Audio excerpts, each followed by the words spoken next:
Liberty. Pay the price they're asking, boys. Always pay the tyrant's fee. Never give up the struggle, boys. Fight for the Liberty Tree. It's a tall old tree and a strong old tree. And we are the sons, yes, we are the sons of liberty.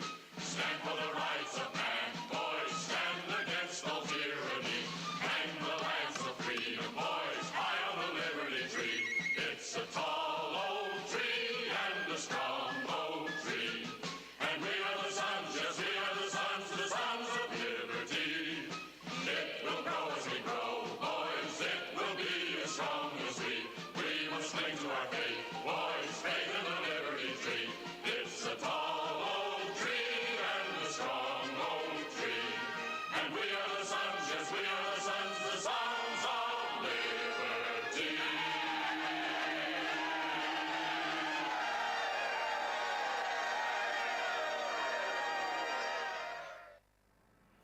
Liberty's Guardian, Guns and Ammunition, a family-owned business located in the heart of Ohio's hunting country.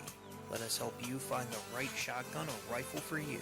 Or if you're looking for a pistol or concealed carry, we have a nice selection of compact and subcompact pistols for that too.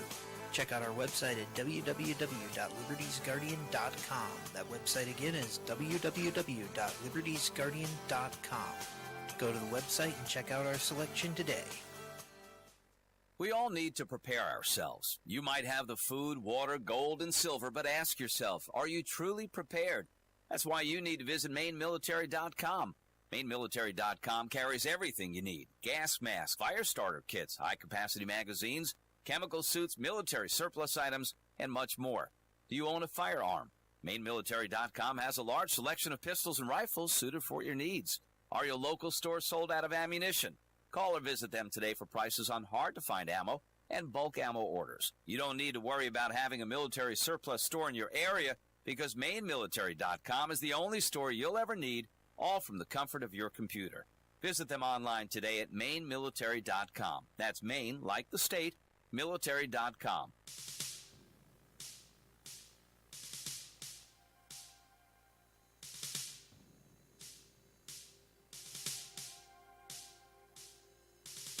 I had a dream the other night that, well, I didn't understand. A figure walked in through the mist with a flintlock in his hand. His clothes were torn and dirty as he stood there by my bed. He took off his three-cornered hat, and speaking low to me, he said, "We fought a revolution to secure our liberty. We wrote the Constitution as a shield from tyranny. For future generations, this legacy we gave. In this, the land of the free, and home of the brave. The freedoms we secured for you, we'd hoped you'd always keep. But tyrants labored endlessly while your parents were asleep. Your freedom's gone, your courage lost. You're no more than a slave. In this, the land of the free, and home of the brave. You buy permits to travel and permits to own a gun. Permits to start a business or to build a place for one. On land that you believe you own, you pay a yearly rent, although you have no voice in saying how the money's spent.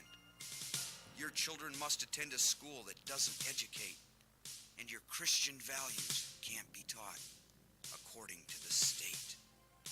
You read about the current news in a regulated press, and you pay a tax you do not owe to please the IRS. Your money is no longer made of silver nor of gold. You trade your wealth for paper, so your life can be controlled. You pay for crimes that make our nation turn from God and shame. You've taken Satan's number. You've traded in your name.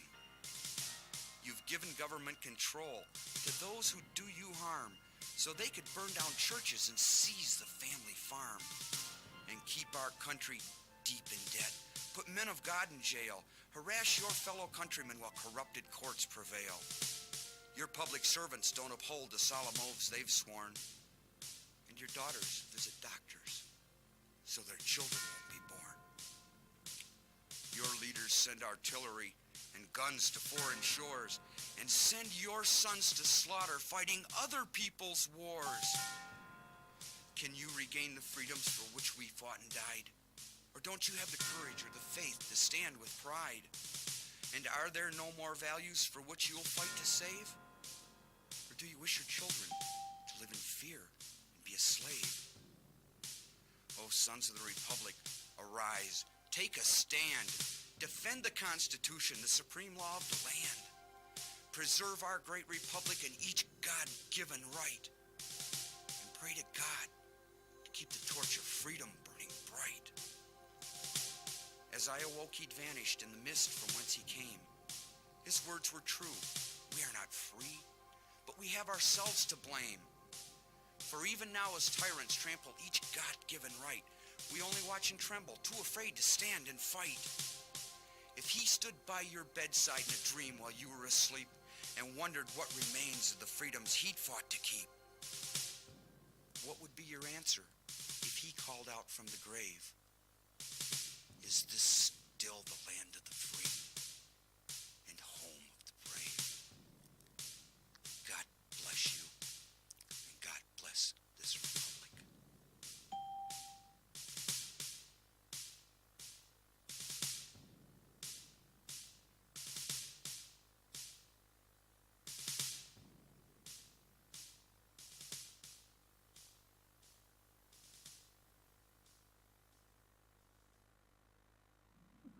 And good evening, lady. Oh, forgive me. We're not going to do that yet. It's darker outside and it's later, but it's also an hour earlier, technically. Good afternoon, ladies and gentlemen. This is the first hour of the afternoon intelligence report. I'm Mark Kornke. One day closer to victory for all of our brothers and sisters, both on and behind the lines, in occupied territories, southwest, east, northeast, and central. Well, ladies and gentlemen, you are listening to us on Libertytreeradio.4mg.com, Liberty Tree Radio on YouTube, live stream, and we are on AM and FM micro stations, CB base stations, and UltraNet, Hallmark, and Golden Spike Technologies east and west of the Mississippi, along with Alaska. Good afternoon to all of our friends out there in lower 49, including the great state of Jefferson, along with CONUS, the outlying two states, territories, and the clock. 5:07 p.m. Eastern Standard Time. It is Monday already. Yes, it's been Monday all day, obviously, and it's been not a bad Monday. I got quite a bit done. I'm happy.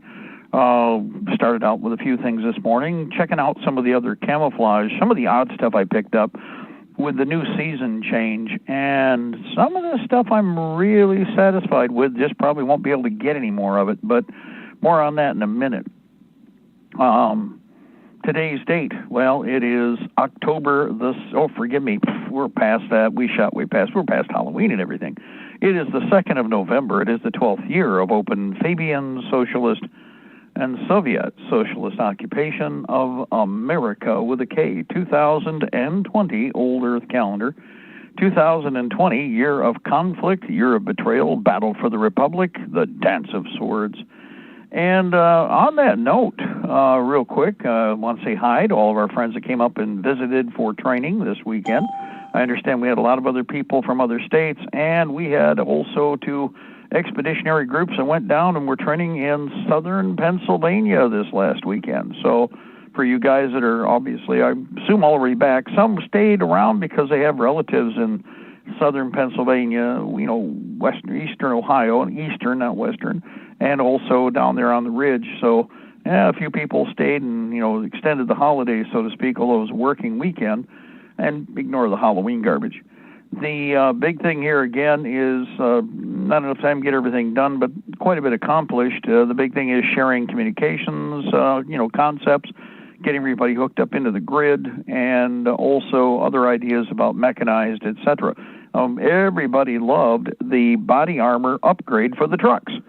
since the guys that drove over there picked up a bunch of the British DPM camouflage quote-unquote flak vests and installed them accordingly, and they were comfortable to ride on. As a matter of fact, a little bit of back support they didn't have to a degree because of the way it works, kind of like a lumbar support, which is kind of neat. Okay, so anyway, with all of them installed, everybody got a chance to see how they look.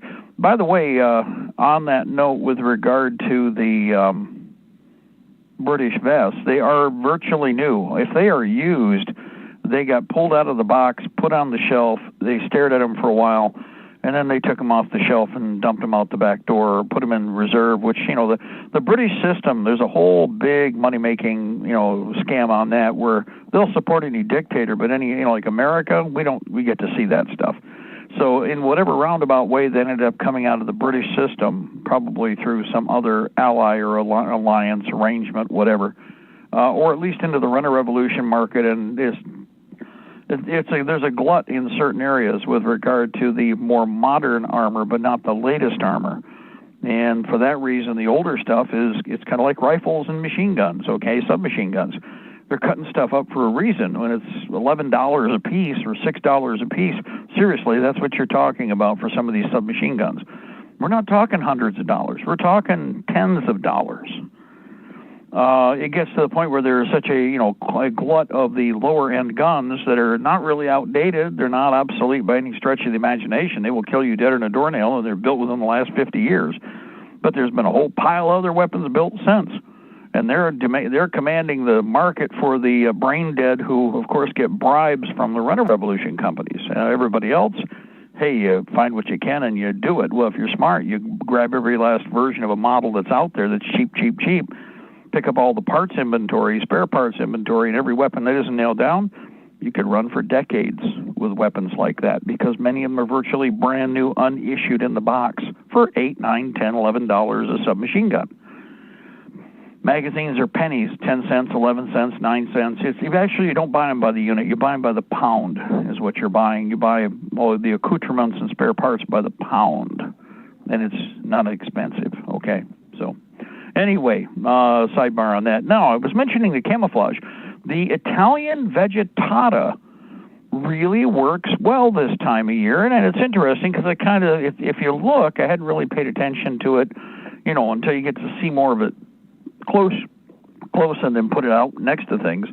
But it does have the brown and tan in the right configuration with the green, that it looks like turning leaves, like, changing leaves in the season right now, or brown out during summer. But what's interesting is it actually works very well. There was only a bit of it that came in here about a year ago, maybe, the last 6 months. It is out there, but not like it was when it was cheap for a little bit. Remember, a few dollars for a top, $6, $7, $10 for a bottom. There are some pieces left over, but I don't see any more of that coming in right now. But who knows? It could be that's surplus, and it's roll the dice. But the Vegetata camo pattern is actually a pretty good one for Michigan. I would recommend it. If you're going to use it for a unit, though, you want to buy up everything you can right now. Buy spares, whatever they got, something that's cheap. Doesn't mean everybody's a size medium. Trust me, some of your people are going to get smaller. But as you recruit people, kind of handy to use that equipment. I got a caller. Who do we have? Hey, this is Carl in Virginia. I was actually on the lookout for some Vegetata pants. I haven't found any so far, but I've got a couple of the shirts, and those things are awesome. Good quality make, and it's essentially the pattern is it's basically like the German Flecktarn, but in the colors of multicam. It's right. The best way I've found to describe it. Very effective. Once again, it's very well-made stuff. It's got some Velcro on it. So if you want to put a Velcro name tape or whatever patch on your shoulder, it's already set up for that. Now, keep an eye on and go to majorsurplus.com. They may have full uniforms, including the hats. Remember, when they first came in, you got the hat, the jacket, and the pant all as one set. And that came from one of the exporters, from importers, forgive me, but exporters from Europe that had the grab on this out on the West Coast. And Major Surplus may still have. Now, the other one is Swiss. Go find, Swiss military surplus. They're out on the West Coast. They may have some. Now, the other thing they may have is, and again, you got to check, they have bins of odd man out stuff. In other words, they got 4 of this, they got 10 of that, or something's got a pocket damage. You might want to check because they used to carry a pretty good price on those, not bad, and you could have those truck freighted, but usually it's like a whole bin full of just a pallet bin. Cardboard sidewalls, cardboard top, flat pallet bottom, and whatever they get stuff in there. When they get to a certain point, they sometimes have inventories on and what they've dumped in there. Sometimes it's just, hey, approximately, so many, dozens of this, 100 of that, 10 of these, 5 of those. But it can be a good mix of exactly what you're looking for. Even if you got to fix them, if you get them cheap enough that you get them for a couple dollars a pair, that's what I've been watching for, is something like that. But I haven't seen anything out there anymore that hasn't been scarfed up by people that have more scratch than we do. You know what I mean? They're going in, they are buying pallets of stuff. There's people arming whole militia formations top to bottom at the county levels for our side that they're not thinking twice about spending a dime, but they're very cautious. They go in and they actually clean out a department, so to speak. Just like I'm saying, if you're going to get it, you might as well get it all, because you don't know how many people are going to outfit. You're going to have big, small, and everything in between. And so take everything you can while it's there, and when it's cheap, and you make a better package deal. So yeah, hey Mark, where the Vegetado would go really well is with our militia units, because a lot of people are concerned that their uniforms will look like the uniforms of some other force. But even in a full-bore, worldwide, UN invasion or whatever situation, I mean, the Italians these are the same people who, in Iraq, they just sent a nominal force of maybe like 2 platoons worth, and they outsourced their security at their base. I mean, if you can't, as a military force, you can't even do your own, perimeter security. I mean, why are you there? So the chances are, even if they were to deploy here in the States, you probably wouldn't be running into these guys. So you won't. Well, again, they're a minority force by comparison to everything else we're running into. That's the only thing that's also interesting is, like I said, you've hardly ever seen any Italian surplus in the past. But all of a sudden, there's been a bunch of it that's popped up, and it's pretty decent. You know what? Thank you for reminding me on that. Before I go any farther, I will forget again. Have you seen the canvas UM-84 copy that they have at Schwartzman's? I got one. They're brand new, unissued. The only difference between it and the UM-84s that the U.S. makes, it's a significant one, but it's one you can all handle.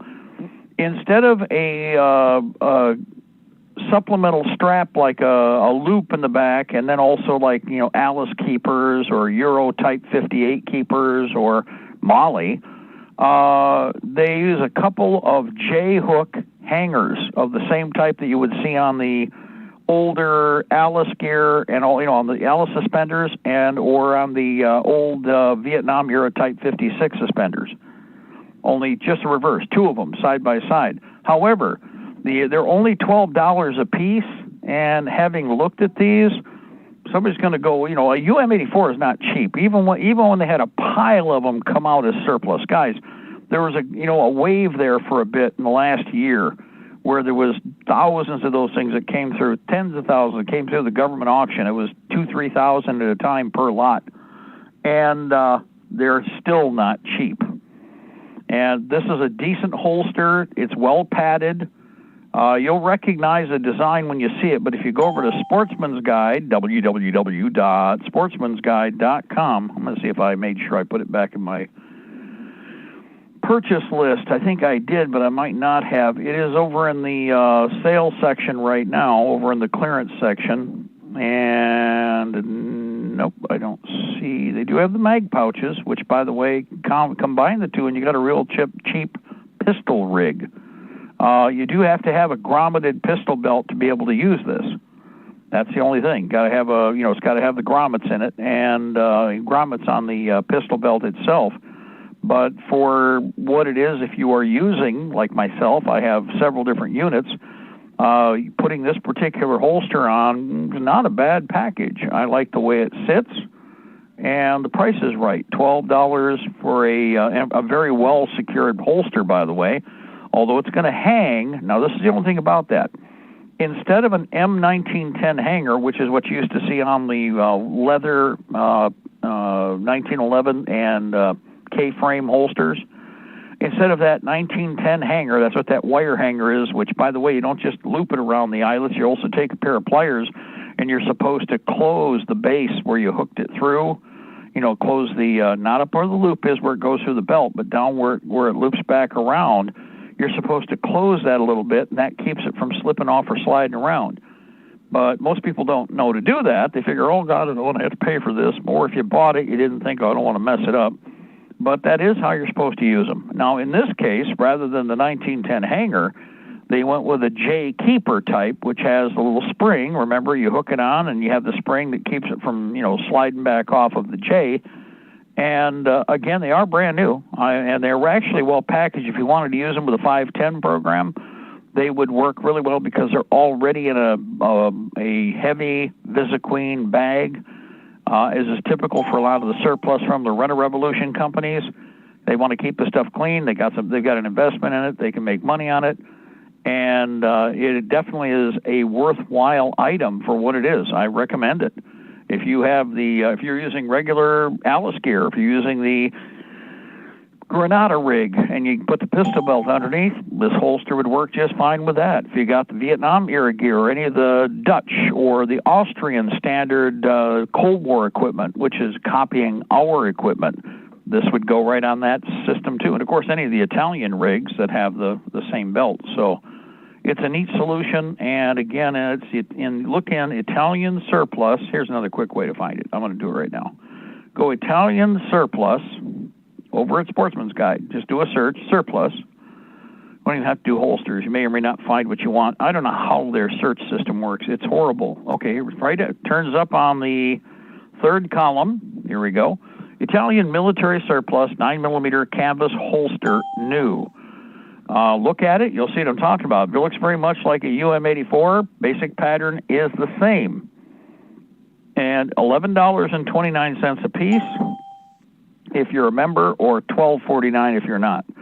I already picked up a sample, already looked at it. And by the way, they got the Vegetata tops there. Again, not the bottoms, but the Vegetata tops for $17.99. However, they do have some mediums for less. I know they do. They were in the clearance section. Of course, they might be gone. But if you could wear a medium, they had some mediums for about $7, $8 a piece. And if they're still in the inventory, you might want to scour through. They're used, but they're in excellent condition. Already have got some of those, and they look good. That's why I'm impressed with the color. Go ahead, jump in there. Hey, Mark, by the way, I think they listed it as a jacket. That is not a jacket. That's a shirt. It's a heavy shirt. I guess you can maybe wear that in place of a very light jacket, but that's just a regular BDU blouse. It's a blouse, yeah. That's exactly. It's a thick material. So, but it's good quality make. I haven't had any issues with like the threads or the sewing job or whatever on it. Very good quality. The ones I got were used, and they're faded. They're faded a little bit. Still usable, but they're not in great super duper color condition. You can see on turn the pocket or whatever upside down, and you'll see the what it used to look like. So right, I mean, if you what can it was get a before all the washing $1 and or wearing. two more. Yeah. But well, other again, than that, the quality of the fabric and all that is very good. Yeah, the one they're calling a jacket, BDU jacket, in reality is a blouse / a BDU top.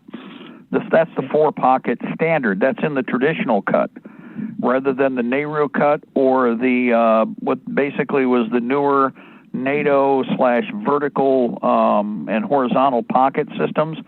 The newer ones have the double slide pockets. Well, this jacket does too, but typically not the 4-pocket system. And it might even have an extra. Reminds me a lot. Yeah, it reminds me a lot of the Marpat, the Marine Digital.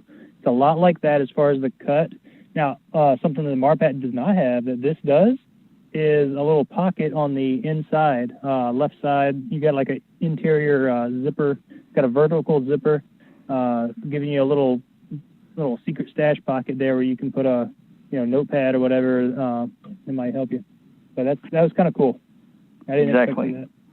Yeah, there's 1070, 10. Okay, these are the 2-pocket jackets, 1079, and I recall these are probably medium. And this is more in the, I won't say the Ike jacket, but it's probably pretty close. And yeah, hold on here. What does it say? Well, they've got larges. There's 1079. They have size large there. You might want to check that out. Italian military surplus Vegetato BDU jacket used. 1079. They have them in medium and they have them in large. Large. I mean, it's large, right? Yeah, it's something like that. Large, medium, as opposed to medium. Medium. Anyway, and it does have the roll-up collar where you can button it up and give it that Nehru look to make you break out the sitars, I feel like I'm in the 60s again with the Beatles, man. Oh, my goodness. And otherwise, Major Surplus was the other company, Major Surplus. In fact, I wanted to check that because it's coming out of the weekend. A lot of guys have grabbed a whole bunch of OD green. That's why you're going to see some real holes in equipment. Clothing as far as that kind of gear goes because everybody is snagging it. And the reason the OD goes with everything. If you've got camouflage, and by the way, you're going to see more and more of this. I talked about this for decades. I really have that. Guys, it used to be camouflage was only a single item, and it was a special item. It was a battle blouse, or it was a schmuck. Schmucks, like the airborne paratrooper schmucks that you saw that the British had in World War II. Their baseline colors were their standard OD green or green-gray uniform. The German paratroopers did the same thing. They had an assault smock that was a camouflage smock, and it was reversible or seasonal, depending on what they issued out. And, of course, nobody ever caught up on the system, so a lot of times you just kept wearing what you had because it's what you had. But, again, the price is right for a lot of these that are out there with the tops, that what you do is you're going to go OD pants and OD undercolors, even an OD shirt, and treat the jacket as just a seasonal camouflage item. Since typically you crouch anyway, if you stop, you have a tendency you're either going to be sliding up next to a tree, getting behind cover, or you're going to either crouch or you're going to get prone real quick.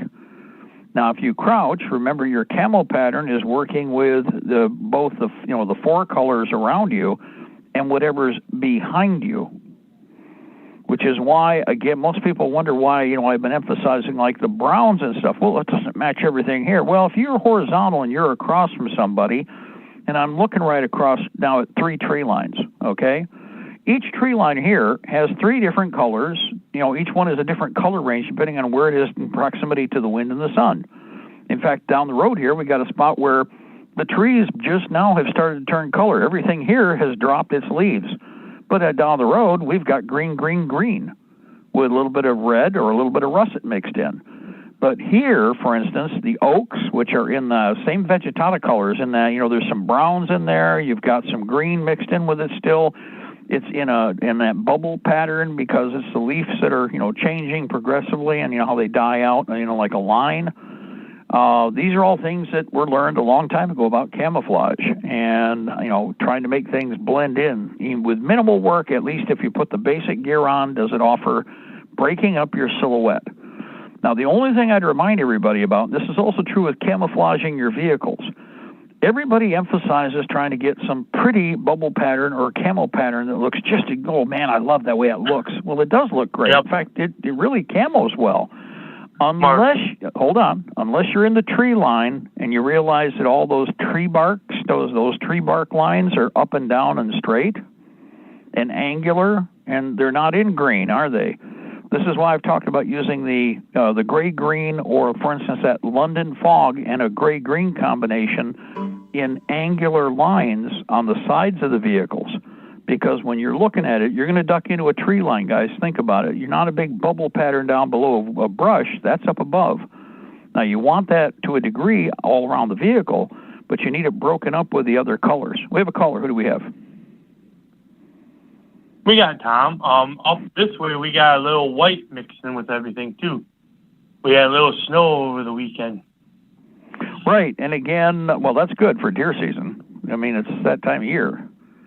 And again, with that, a little bit of breakup with a little bit of white. Doesn't have to be a lot of white right away. But like what the Germans did. By the way, I would point out when the Germans originally came up with their pine frond pattern, most of you don't see much of this because now it's the newer stuff. Originally, they had a purple range.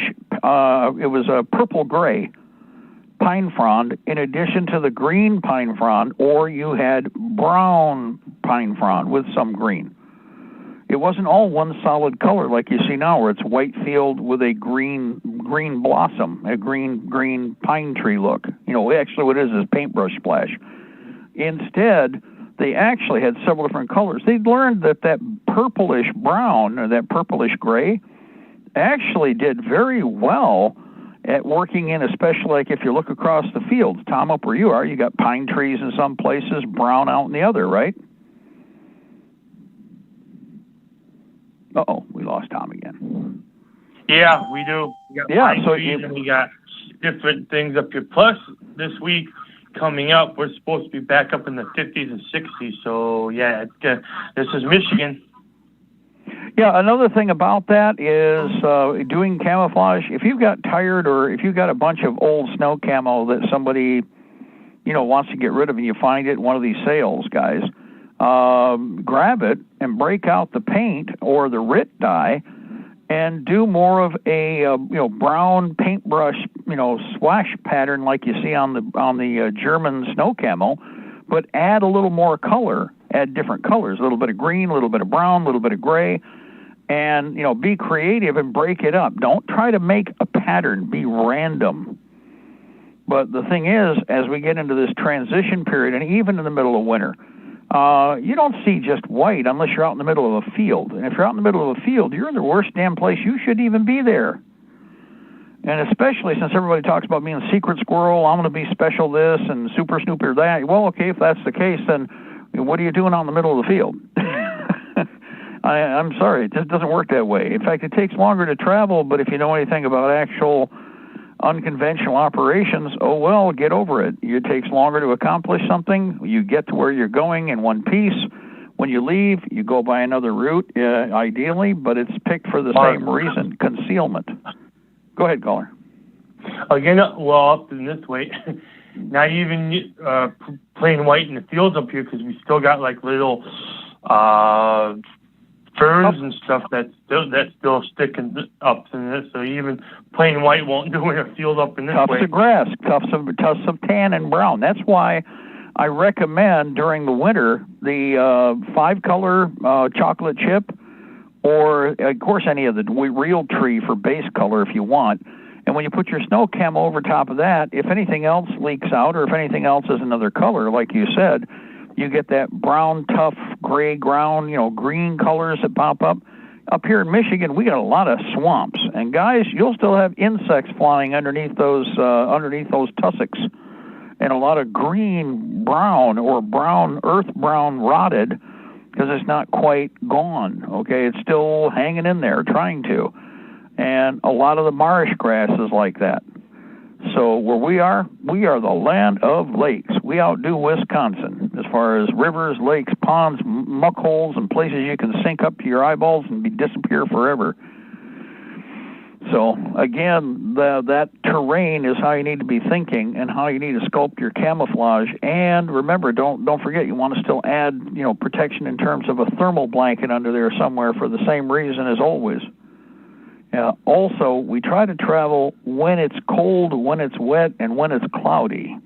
If it's raining or snowing, that's our travel time. Always remember that. That's not the time you hunker down. You let your enemy do that. That's when you move, and you move effectively. In many cases, that's when you also engage and dictate the battlefield. You make combat known on your end. So it's a solution. Anyway, before I go too far here, because we are at the bottom of the hour, and major surplus, because we are looking for some vegetata, as long as we're talking about it right now for the moment. And Major Surplus may have one of those uniform sets still, and I believe they were new. Now, originally when they came out, they were as little as $22, $23, which wasn't bad. But, and again, we might, let's see, Italian, I'm going to do this right here, Italian Vegetata Camo. There we go. Let's see if we pop anything up with that kind of a search, or if it says Norman coordinate. How about uniform? You're a Major Surplus customer. We appreciate your patience. I'm getting very impatient, more impatient by the moment. This isn't what I wanted. You're not doing for me what I need to do.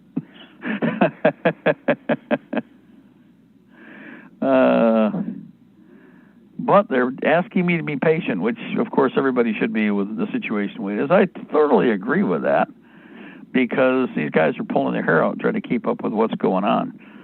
So, well, looks like we're going to have to go in another direction. Apparel and footwear. Let's see if we can find this. I am curious, only because.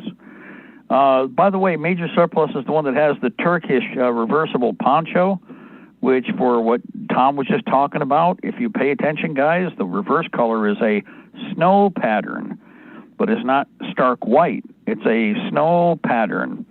And in fact, even the base color, the other color, if it leaks out, it's just what we were talking about. What's really cool is that it actually has like a brown-green range on one side, stark, and it has a white and gray and another kind of a loam in it on the other. And, of course, it's totally reversible, so you got two patterns for the price of one. The poncho's $20, which is not bad. It's a little different from the ponchos that you would normally be, you're familiar with in the U.S. pattern, but it is a full-body cover, and it comes with leg gaiters and arm gaiters. And if you want to understand the colors, if you look, you've got a gray, a white, and an earth brown pattern, spittle pattern, exactly the kind we were discussing a minute ago, so that you actually have really good breakup, typical for, the tundra area, or in this case, Michigan snow conditions, which, by the way, still can be up to your eyeballs in snow and white. We know that.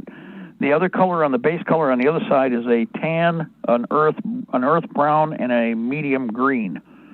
And that pattern, actually, it's very reminiscent of a lot of the French patterns from the 50s. But both of these work. Actually, it's pretty decent camouflage. And again, it's additional camouflage. If you have to change out through the season and through different conditions, you take advantage of the technologies you have. Remember, your ponchos cover all your gear, so that you don't have to worry about mixing, matching, or anything that, might not seem right. If you got a lot of black, you don't want a lot of black showing. If you strip black off your enemies, equipment-wise, guess what? You're going to want to cover it up, or you're going to want to modify it a little bit. There's all kinds of ways that can be done. We can reference that later. Anyway,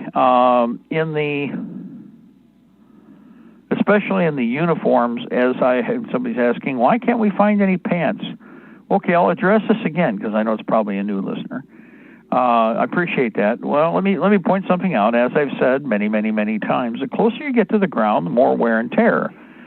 For whatever reason, in most recent years here, getting hold of basic BDU pants that are real military surplus, progressively it's been downhill for quite some time, to the point where now there are very few, of any, real surplus pants and camouflage that aren't, twice or three times the price of the shirt. You can get tops all day, which is why we are focusing on the tops. While if that's the cheap component, that's what you need to focus on right now. Buy the hell out of that. OD green pants or earth brown pants can go fine for down below. I would point out that, again, what you're looking for is friend, foe, shoot, no-shoot combinations. So having the pattern that you choose for the unit top side and OD green for the bottom, that's traditional, like I said, this 70s and before for militaries with regard to availability of camouflage to begin with. And also, it's unique. It's something that most people aren't going to think. Everybody wants to be tactical. You're still subdued enough that you don't really have too much to worry about. And again, the pants are going to wear out. I recommend you buy more anyway, no matter what color you can find, in earth brown, OD green, gray. Whatever tactical pants you find at resale shops or yard sales right now, grab them. If they fit you, grab them. You can see what's going on if you look at the apparel industry and look at the prices. That's the other thing I can't emphasize enough, because and that's not an accident, it's because of what's going on with China. But because of this, they're charging what the market will bear, and they're getting away with it. They will. I warned everybody that's where this was going years ago. We all knew it was going to happen with NAFTA and GATT anyway, okay? But because of that, finding technology that's going to work, in many cases, as far as, like, for instance, camouflage tops, in many cases, it's cheaper to buy a field jacket than it is to buy a blouse, depending on what pattern it is. And rain pants are more likely to be findable than tactical pants for the camouflage that you need. Let me give you an example. Try to find fleck tarn pants right now. You know what you can find? Have you noticed this? Fleck tarn rain pants, but just the rain pants, not the tops. Yeah, that's right. If you go to all these different surplus companies, hey, why is that happening? Well, it's real simple. The product is out there in a mix, and again, the tops are popular in rain gear. The bottoms are what everybody wants for wearing everyday casual wear rather than reserving them for tactical use, okay? Just the way it is right now. In fact, even in the Alpineflage, which used to be a drug on the market, I mean, not everybody was too excited about that. The Alpineflage used to pile up, and pants, cheap, $6, $7 a pair. Go look to see what they're offering now. Typically, it is Alpineflage, and the Alpineflage is just the pants and the backpack, the earliest pattern, and that's it. Otherwise, one of the other things we're watching for is the Swedish green top-bottom combination. Those are just OD green. In fact, they're actually a forest green almost. They're in an OD range, but they're not. They're much brighter than the OD that you're familiar with in the U.S. military issue. Forgive me. The big thing there is, who cares as long as you put the set together and you've got everything squared away properly. And if you find a top-bottom set and they're a base price that's reasonable, and you can make quantity deals, which is what we're constantly looking for, then you don't really care. But you may also have to go in the other direction, as I mentioned, and maybe use a field jacket as a battle blouse. And then go with OD green, like an lighter undershirt, T-shirt, lighter undershirt, and then do the field jacket as your base camouflage item. One of the reasons is that there are some reasonably priced solutions out there as opposed to the regular uniforms. While the pants are expensive and shirts have been cheaper, shirts are creeping up to the point where they're going to catch up in parallel with the pants, and that's really going to be stupid price. It'll stay stupid price, just all is, unless you can find some cherry pick items like we're pointing out here. Now, Colemans.com. They got a deal, and they just got these in, guys, so attention for you that are looking for a reasonably priced, I mentioned it, field jacket. The Czech field jackets, over at, now this is interesting because they have a grade 1, a grade 2, and a grade 3. And it's the M95, I think. Hold on here, we'll confirm that. Oh, come on. I hate their page. I'm going to tell you that about Coleman's. I hate their page. And I don't know what we can do about it. It's just getting worse. There we go. Okay, we finally the dinosaur, whoever sold them their package, it's like, dudes, they saw you coming, didn't they? Anyway, if you go over to Colemans.com, check military M95 field parkas. If you're a woodland type unit, now this is an interesting pattern. It's almost like a lightning. I guess a lightning smatter pattern would be the best way to describe it. You'll see when you go to it. Look at the style. Now, it's a kind of a cross between a Woodland and a DPM. But it's unique in and of itself, and I wish I could find there are pants, there are shirts, there are even hats. There might be some hats right now.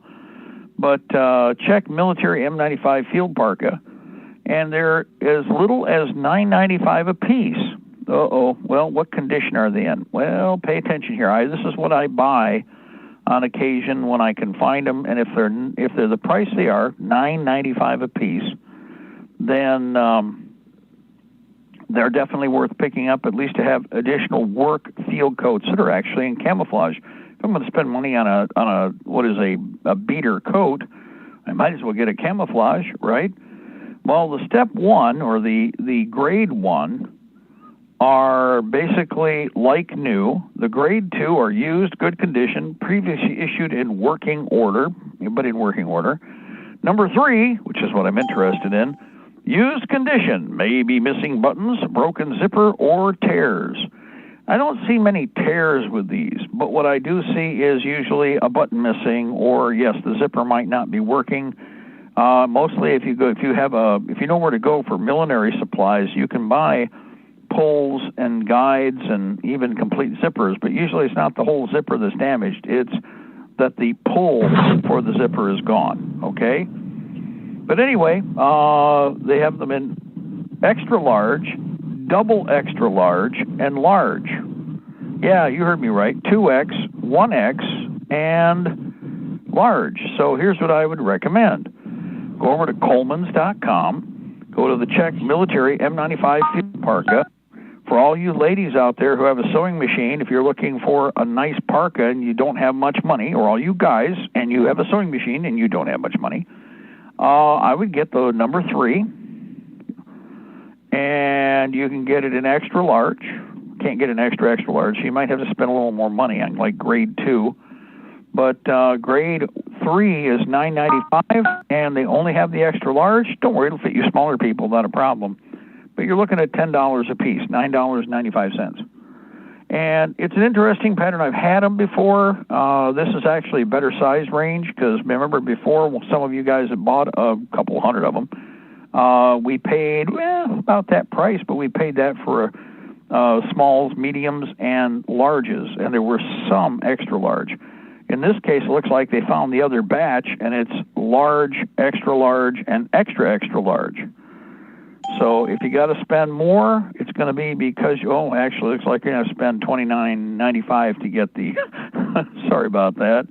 Looks like you're going to get the double X. You got to spend $29.95, but that's virtually new, is what they claim. How do they get these guys? This stuff comes in bales. They don't get this in. Oh, look, it's a nicely folded coat, and it's a bit. Nope, that's not how they come into the country. These are Rent-A-Revolution uniforms. These are designed for somebody. Hi, how you doing? I need to make an army up. I'm gonna overthrow Schmidlap Blitzenstein. All right, Schmidlap Blitzenstein. Well, I'll tell you what. You're gonna need the browns and green and gray colors. Well, I got some, Type 4 uniforms here. Blah blah blah. Check M95. Blah blah blah. Da da da da. And it's like, okay, how much? And they pay by the pound.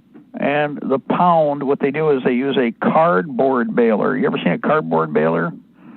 Makes these big bales that are wire bound. That is exactly how this clothing is stored. They have a mix of sizes, and they'll tell them, well, it's a mix. It's the whole inventory. You're going to get some small, some medium, some large, some extra large, and it's going to be like, $17.95 a pound. And last time you gave them to me for 15 a pound, 15 cents a pound. What is going on here? Well, okay, and you got to throw in. What do you got? Well, we're not really going to have anything. We'll figure it out when we capture stuff. Otherwise, we're not in power yet. And they'll dicker back and forth, and then the stuff shows up, and then Quarter Bastard, receives these bales of stuff. The fictional Quarter Bastard set up for the Revolutionary Force.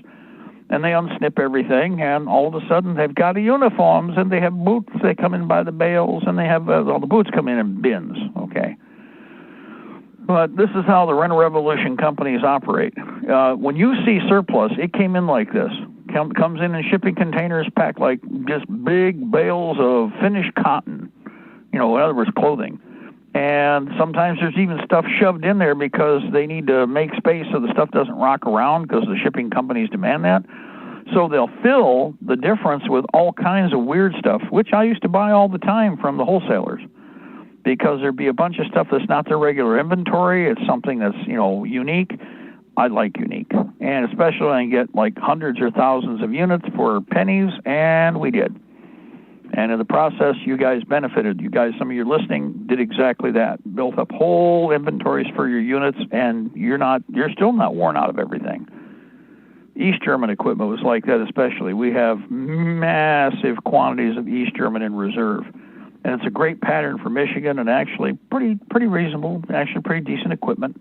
Uniforms especially, good color for this state. But this is over at Coleman's.com. Coleman's.com. Check military M95 field parka. Extra large is grade 3. Grade 3 is what you want to try. Go get one of those and see what it looks like. It's an extra large, and it'll fit me, it'll fit you, and smaller. Okay, I'm not a small guy. I'm a pretty good sized guy. Anyway, let's see. Yeah, I know. Yeah, go check whatever else is at Coleman's. As long as you're over there, you might as well go through all the other goodies that just came in. There's a bunch of stuff that they just received. These coats are part of that, as a matter of fact. And, in grade 3. Yes, I want extra large. There we go. I'm going to tack another one of those coats onto my cart. All right, success. Anyway, so next, over the weekend, a couple other questions took place here. We don't talk much about the stock market. It's like, well, the stock market is as bad as the election process. It's a total farce and fake. When they choose to pull the carpet off from underneath, the rug zip off from underneath everybody, it's going to happen. That's all there is to it. Now, we don't need to complain about that. What we need to do is pay attention to not being part of it. Okay, stay away from that. Avoid it like the plague. Now, you can't help that to a degree, though, because as in my case, when I worked at the good old University of Michigan, it's mandatory that we be part of the retirement program. You didn't get an option on that. In order to actually go to work at the U of M, you became part of the U of M retirement system. Well, I picked the traditional. I don't do anything exciting. I just wanted to chug along and, work the way it's supposed to. So my particular retirement package was not as heavily tied in to the high risk stock system that everybody else is.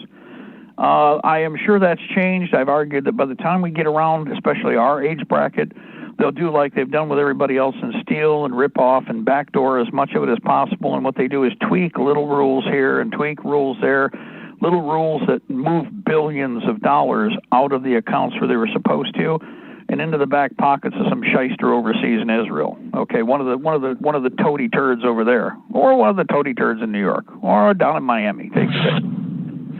But it's something you can't do anything about, and you do want to avoid. There are far better choices. Well, let me put it this way. How many of you, if you have invested in that like 8, 9, and 10 cents, even in the last year or 2 years, that 16 cents a round ammunition that was out there in 9mm, which is now doubled, tripled, and quadrupled in price, you could easily make a hand-over-fist profit on a percentage and still have all the rest to keep to shoot, couldn't you? If you'd kind of done what Uncle Mark was talking about, you could have bought a bunch of those AR-15s. Let's say that you did do a 5.10, but you decided that because of the corona beer virus you're hurt. You wouldn't have to buy, or sell, you bought them, but you wouldn't have to sell your entire inventory to not only break even, but have money to operate on now, would you? If you bought 5 rifles at $249 back when they were $250, $260 finished, well, how much are they worth now? Go ahead, caller, jump in there. No, I was going to say, back when you were talking about the retirement accounts, they don't use a big dull knife to whittle those down. They used a very sharp little razor blade type knife, and they just whittle a little bit away here and a little bit away there. And pretty soon there's nothing there, and it's gone. Yeah. Well, and again, when in the 90s, the GM workers, all of their retirements were cut in half. After people had retired, and of course, once NAFTA and GATT was passed, guys, one of the first things they did, they cut their medical immediately. They cut their retirement payout by half, et cetera, and then went downhill from there. It's all betrayal. And again, you got it wherever it is that you've got. Well, Social Security is the same way. There's a mouse that dug a hole in the back corner behind the big fascia that you're looking at. There's this big machine, the Social Security, and on your side, it's kind of like Fort Knox.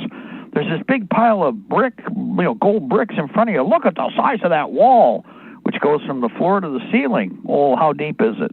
Oh, you don't need to know how deep it is. Look how big it is. Look how tall it is. Look how wide it is. Fills up the whole wall. Looks like a big wall of bricks. Well, yeah, but I laid bricks. The brick wall is only like one brick thick, and you just stack it up high. And, well, how deep is this again? You don't need to think about that. There's plenty of gold in Fort. No, there's not.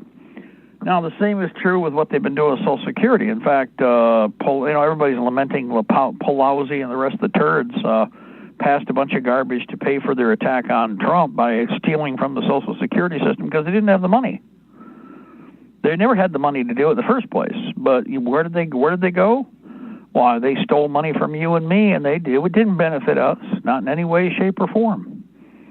So for everybody out there, again, I expect it to get worse progressively. I mean, as it is, they hate us anyway. They want us dead. And at the very least, they can also, let's put it this way, minimize your interactivity with everybody else if you're busy sucking vapors and trying to make pennies work for where dollars are needed. Just that simple. So, and they are going to nationalize all of the monetary funds when they cross over and do the reset for the digital. They're going to nationalize all of that. You can come and get it from us. Don't worry, it's still there. It's still there. Yeah. Well, there again, but if they try to do the cashless, we have to shoot their ass. You do understand, guys? We'll be shooting your ass. Well, they're doing it. That'll pretty well finish it. We won't get to the point where we're going to live that life because we're going to have to exterminate them. That's all there is to it. We have to get rid of your last. The minority of little rat bastards that are pushing this, if they were all dead tomorrow, you'd be living so much more comfortably. You'd be, able to manage your life comfortably. We'd all be interacting the way we normally should, as opposed to the Twilight Zone fiction created by the same turds. Because the same turds that pushed us into this garbage brought us all of the coronavirus lie. So they've already got a big mark against them in my inventory and for a lot of thinking people, to the point where if everybody starts hunting them and shooting them, they won't last long. And they really need to be gone.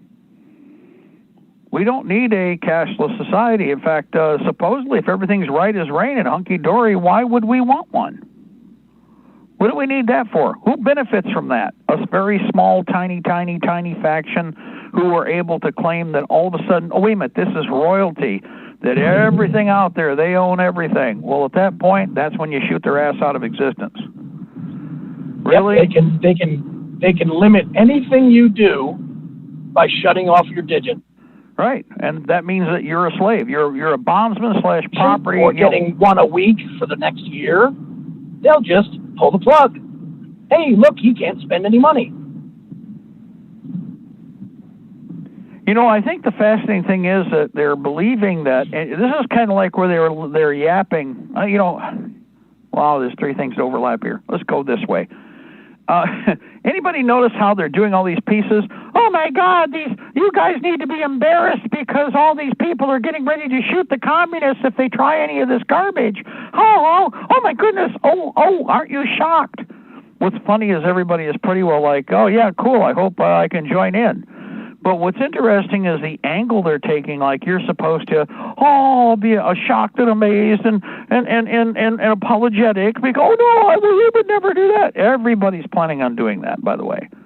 But it's the approach that somehow they're shocked that, well, you were supposed to just roll over and play dead, and then there's all kinds of comments made by shill trolls out of Israel. If you do all the follow-ups and, go back and track, like the different statements that are made, you look at where they come from, it's all the same pod of trollops that are causing our problems. I mean, it's the same tribe all across the board. But they're like, oh, how dare they? Well, they're talking about resisting. Oh, that's stupid. That's crazy. You're really dumb for doing that. Well, you weren't supposed to do that. You're supposed to just go all introvert and go suicidal because they took my money. They took this. What about my money? Yeah, and now they're kind of they really don't know what to do because nobody wants to have any debate contest with them. The debating's all done. I don't even want to watch. You know what really pisses me off? Well, again, I don't even want to watch any of these political ads. We're getting inundated with them nonstop, and it's like I scroll down and shut the sound off whenever they pop up. I don't care who it is. Trump, Biden, doesn't make any difference, or any of the other hack sacks. They're all lying sacks of BS, and they all are still on the same page with the same agenda. The difference between the Democrats and Republicans, the Democrats have proposed to burn down the Library of Congress in one day. The Republicans would phase it in over a 5-day period, but they still burn down the Library of Congress. And that's where we are with these traitors right now. Anyway, we're going to go to break here for a minute. God bless our republic. Death to the New World Order. We shall prevail, ladies and gentlemen. The empire is on the run. And we're on the march both day and night. Kick them the slats, beat them down hard, don't let them get back up, and when they try, well, they should never have come here in the first place. But since they did, their doom is all they'll receive. We'll be back right here in a few minutes. We'll always shine on the old Liberty tree. It's a tall old tree and a strong old tree. And we are the sons, yes, we are the sons of liberty. March along with the fight for boys. We were born forever free. Let's go pay the piper, boys, beneath the Liberty tree. It's a tall old tree and a strong old tree. And we are the sons, yes, we are the sons of liberty. Pay the price they're asking, boys, always pay the tyrant's fee. Never give up the struggle, boys, fight for the Liberty tree. It's a tall old tree and a strong old tree. And we are the sons, yes, we are the sons of liberty. Stand for the rights of man, boys, stand against all tyranny. Hang the lance of freedom, boys, high on the Liberty tree. It's a tall old tree and a strong old tree. And we are the sons, yes, we are the sons of liberty. It will grow as we grow, boys, it will be as strong as we. We must cling to our faith, boys, faith in the Liberty tree. It's a tall old tree and a strong old tree. And we are the sons, yes, we are the sons of liberty.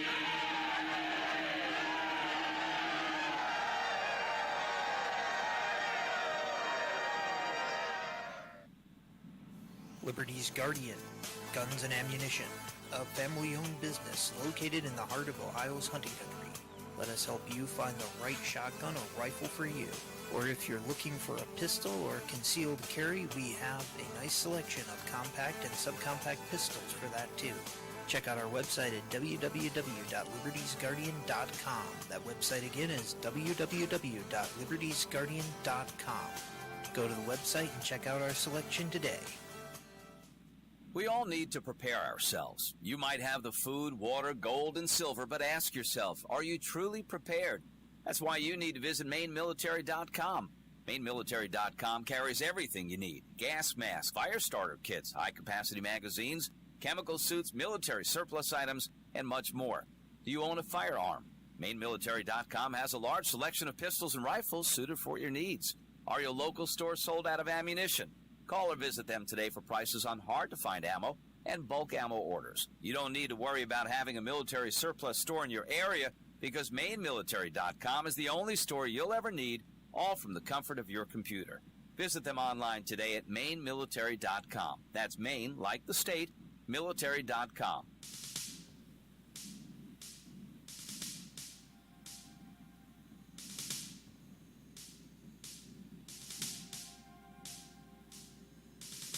I had a dream the other night that, well, I didn't understand. A figure walked in through the mist with a flintlock in his hand. His clothes were torn and dirty as he stood there by my bed. He took off his three-cornered hat, and speaking low to me, he said, "We fought a revolution to secure our liberty. We wrote the Constitution as a shield from tyranny. For future generations, this legacy we gave. In this, the land of the free and home of the brave. The freedoms we secured for you, we hoped you'd always keep. But tyrants labored endlessly while your parents were asleep. Your freedom's gone, your courage lost. You're no more than a slave. In this, the land of the free and home of the brave. You buy permits to travel and permits to own a gun. Permits to start a business or to build a place for one. On land that you believe you own, you pay a yearly rent. Although you have no voice in saying how the money's spent. Your children must attend a school that doesn't educate. And your Christian values can't be taught according to the state. You read about the current news in a regulated press. And you pay a tax you do not owe to please the IRS. Your money is no longer made of silver nor of gold. You trade your wealth for paper so your life can be controlled. You pay for crimes that make our nation turn from God and shame. You've taken Satan's number. You've traded in your name. You've given government control to those who do you harm so they could burn down churches and seize the family farm and keep our country deep in debt. Put men of God in jail. Harass your fellow countrymen while corrupted courts prevail.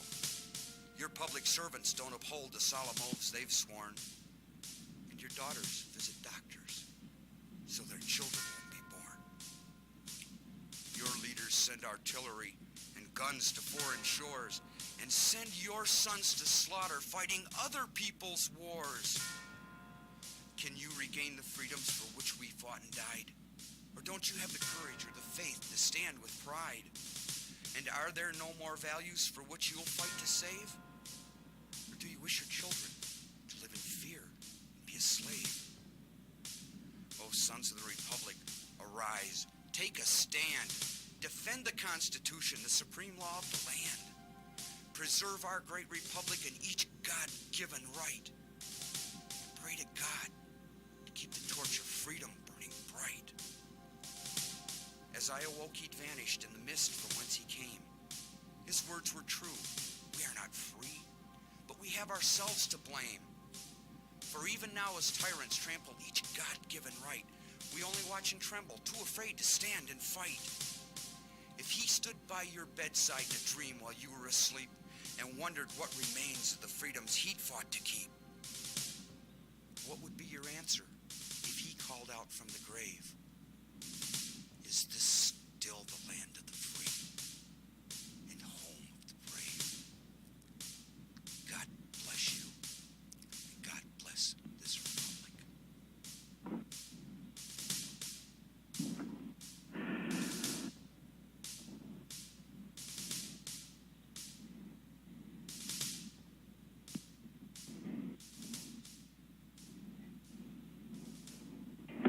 On the plains of hesitation lie the blackened bones of countless millions who at the dawn of victory sat down to rest and resting died. Good afternoon, ladies and gentlemen. This is the second hour of the afternoon intelligence report. I'm Mark Kornke, one day closer to victory for all of our brothers and sisters, both on and behind the lines in occupied territories, Southwest, East, Northeast, and South. Ladies and gentlemen, you are listening to us on Libertytreeradio.4mg.com, Liberty Tree Radio on YouTube live stream, and we are on AM and FM micro stations, CB base stations, and Ultranet, Hallmark, and Golden Spike technologies east and west of the Mississippi, along with Alaska. Good afternoon to all of our friends out there in lower 49, including the great state of Jefferson County, the outlying two states, territories, and the clock, 6:08 p.m. Eastern Standard Time, modified time. Remember, we roll back, fall back, or is it fall forward? Is it roll sideways? Is it stumble into the ditch? I don't know. One way or another, the clock changed, man. That's all I know, dudes. Whoa.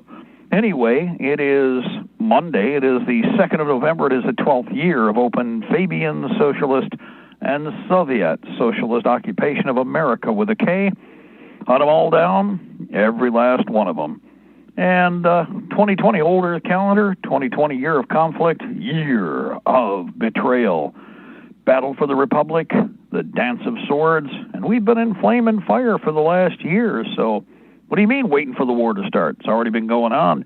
Bad guys are in a lull because they've been told to wait and wait and wait because they got more fun in store for you. They're planning on burning your home down, raping and killing your women and kids and you. In fact, some of them are perverts, so you're more likely than the women, on top of everything else. So the pedo-queers are in motion, and what a surprise. I would never have suspected, oh, wait a minute, we told you all about this for decades. So that's not a surprise. Anybody in the Patriot movement should be pretty well up to speed, and there ain't nothing here that's going to catch us flat-footed. That's the big thing they think. They're going to implement the Red Terror, comrade. They're going to, of course, surprise us. We are going to be bop, bop, bop, bop, bop, bop, bop. We're not surprised, comrade. They seem to be waiting for us. In fact, they seem to be rather joyful. They are singing while they are slaying. Yes, like the Rohirrim when they attacked. Yes, when the city was under siege. Well, better late than never. And they sang as they slew. Ching! A red day. Yeah, where the speech should be as opposed to where they put it. Ignore the movies. They're always screwed up. The book, much better read. A real read as intended by the author. Edward, if you could, music request. Also, I got one here that's a Captain Monahan, but that'll be about towards the bottom. If we could, let's throw this in. Far Cry 5, Far Cry number 5, the actual soundtrack, We Will Rise Again. And if you could throw that in there right now, I'll know when it's coming up. There's a nice little intro for that. But for everybody out there, 3 minutes and 51 seconds long. It's the Far Cry 5 soundtrack, and We Will Rise Again. There's an instrumental. That's not what we're looking for. This is the actual audio track. Let's see. Dan Romer -topic is the channel. Dan Romer /topic. And by the way, I should subscribe to that anyway. I don't know why I didn't. Oh, they hate it when we're taking their stuff, and the bad guys who thought they were going to piss on us and laugh about whatever, we turn around and kind of just take it away from them. We'll be right back here. Some real cool ear candy. We will rise again. The other side, they're going to burn. In the west shall rise a sinister creed. The rich will get what they want. The poor will lose what they need. The devil knows our fears.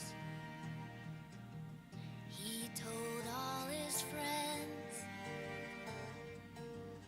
they'll block the sun with their lies as darkness descends. Oh Lord, the great collapse won't be our end. When the world falls into the flames, we will rise again. We will rise again. Let the wars begin. We'll keep our pistols near. Our neighbors frail and thin as they disappear. Let the chaos come. Let our houses freeze. The lights will all go out, but we'll finally see. Oh Lord, the great collapse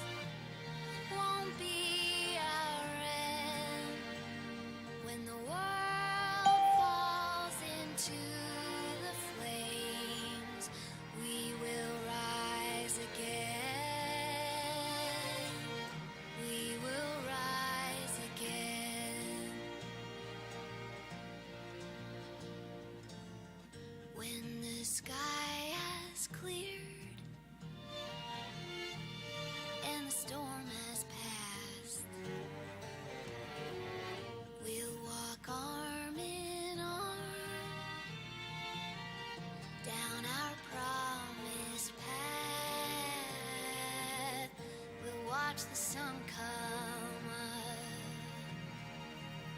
from its bed of black. We'll enter Eden's garden and never look back. Oh Lord, the great collapse won't be our end. When the world falls into the flames, we will rise again. We will rise again.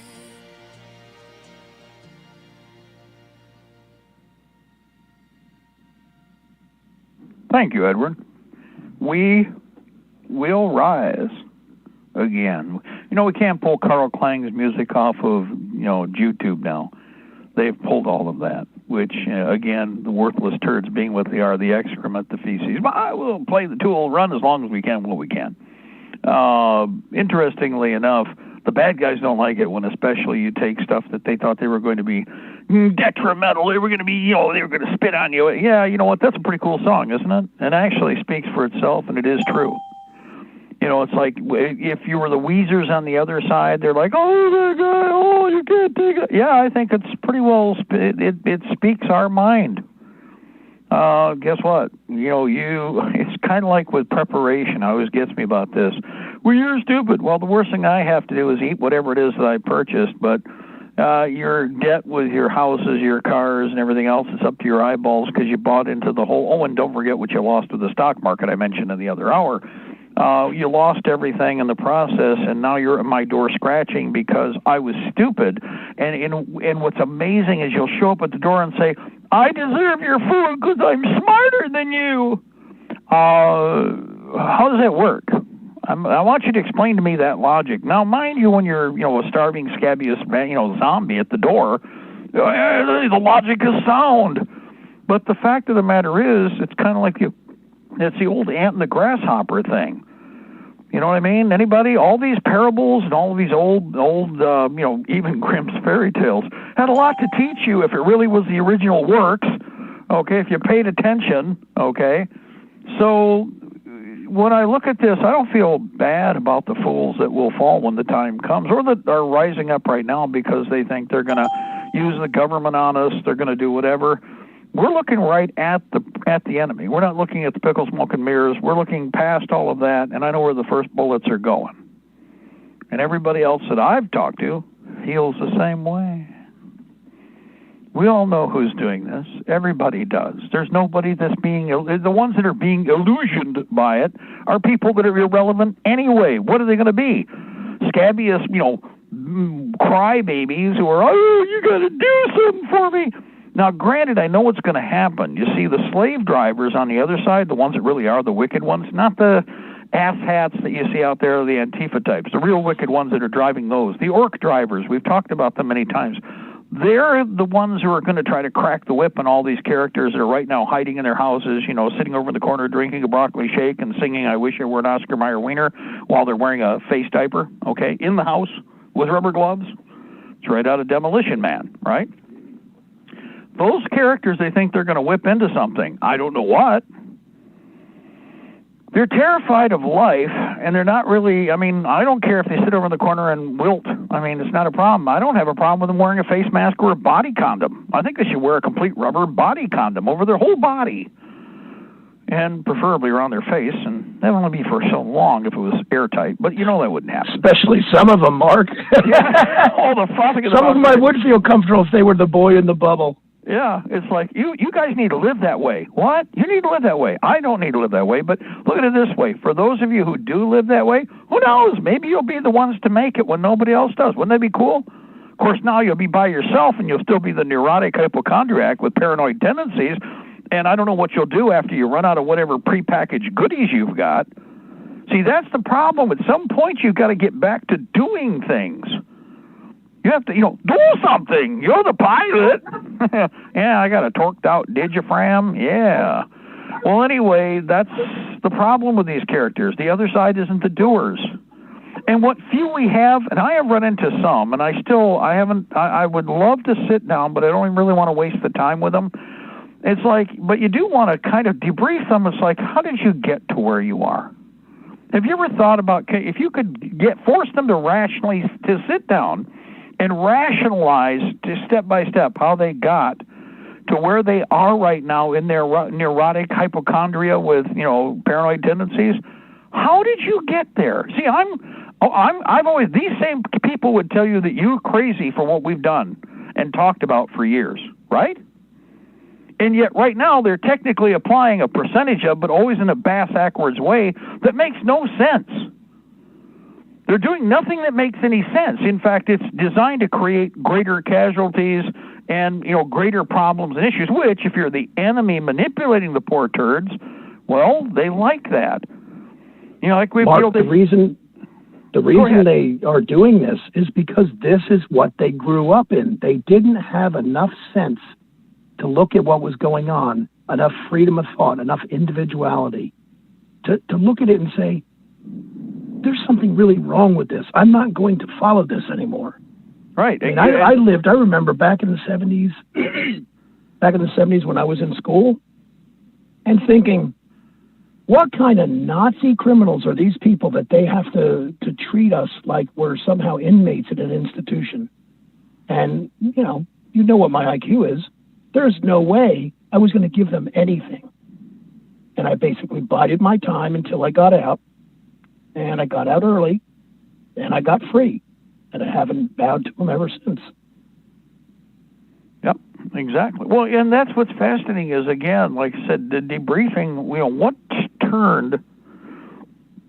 turned the different versions of these paranoids? I mean, these are paranoid. They always talk about us being paranoid. No, we know the threat. Actually, it helps to having worked in the system to understand and know the system.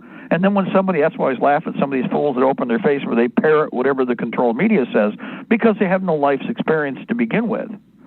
I mean, none. I mean, literally, again, it's like the box, this is the box population, which we have a lot of box population.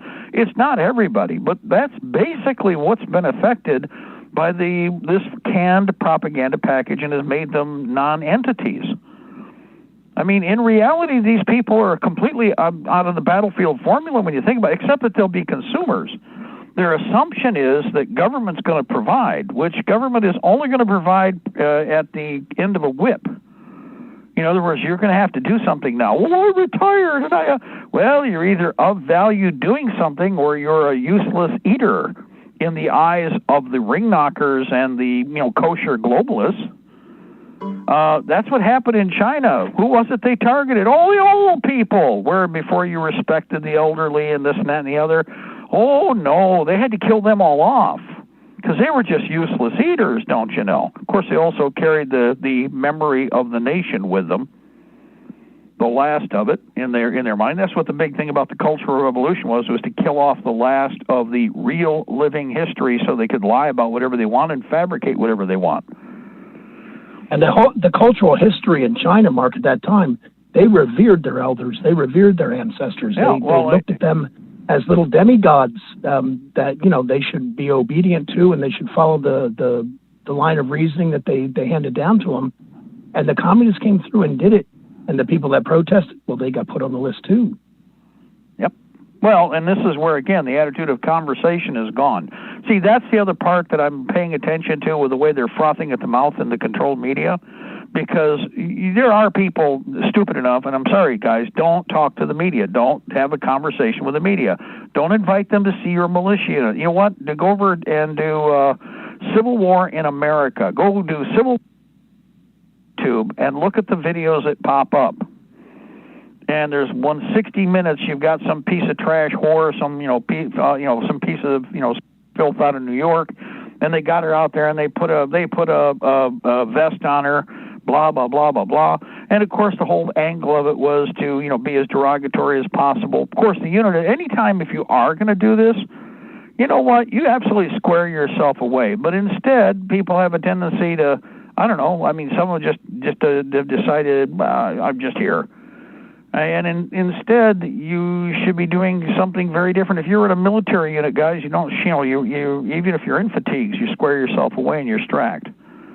The same is true if you have a presentation. Then you either have an advanced or what's basically a Class C uniform. Nobody ever uses that anymore, but a Class C uniform, which is a kind of a demi-tactical, but it's dressed up so it's kind of a dress tactical combination.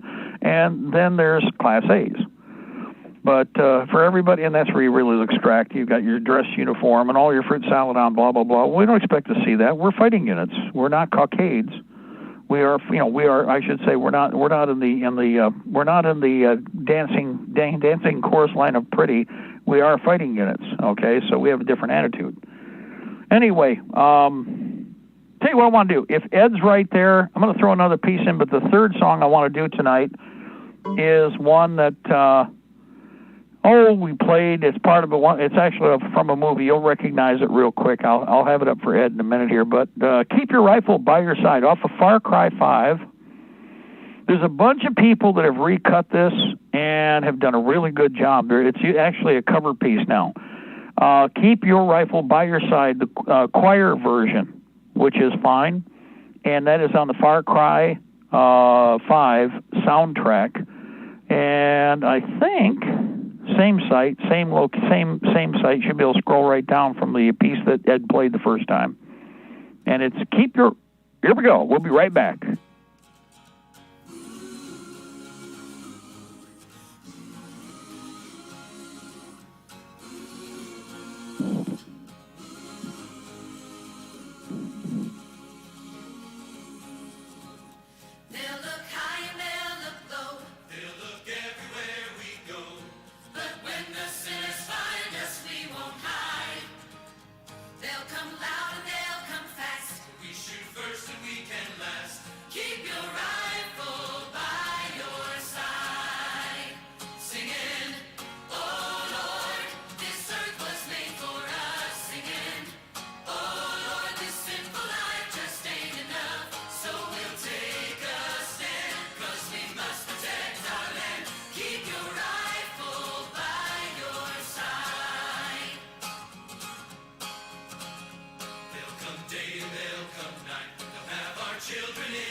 Good, sound advice for everybody. When you think about the first song, if you were paying attention, keep your pistols close at hand.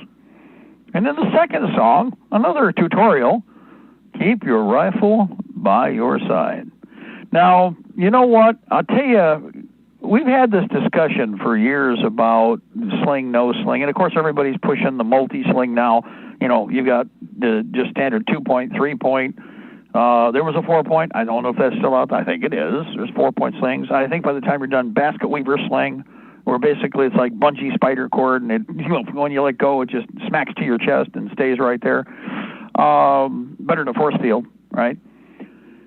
If you watch Forrest Gump, I think it's interesting how accurate they are. I don't think I've watched, but most of Forrest Gump one time, most of the way through, but there's always somebody that shows up, and so you never get a chance to really see all of it. But if you pay attention to the Vietnam combat scenes, look at the rifles. Do you see a sling on any of the men's rifles? Now, if you will see a sling sometimes on the M60, but there's a reason for that. You ever schlepped an M60? Ever carried the M60 around? Oh, I'm telling you. Oh, the hemorrhoids are bulging after a while. That's why they put the big bruises on the 60, although not always. And I know guys who were 130 pounds, 120 pounds soaking wet, hoofing a 60 around with them. And you know what? You get those old knotted muscles of oak real quick, dudes. Because you're carrying the 60 plus your ammo. Don't forget, you might be dragging an extra barrel along, though your assistant gunner is supposed to do that.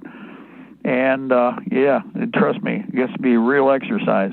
But the reason I bring this up is because we've talked about it. I'm from the no sling school. That's what I was taught. And the attitude is that it's another thing that snags and tags. And so no sling, and you should have total control of your weapon and never leave it behind.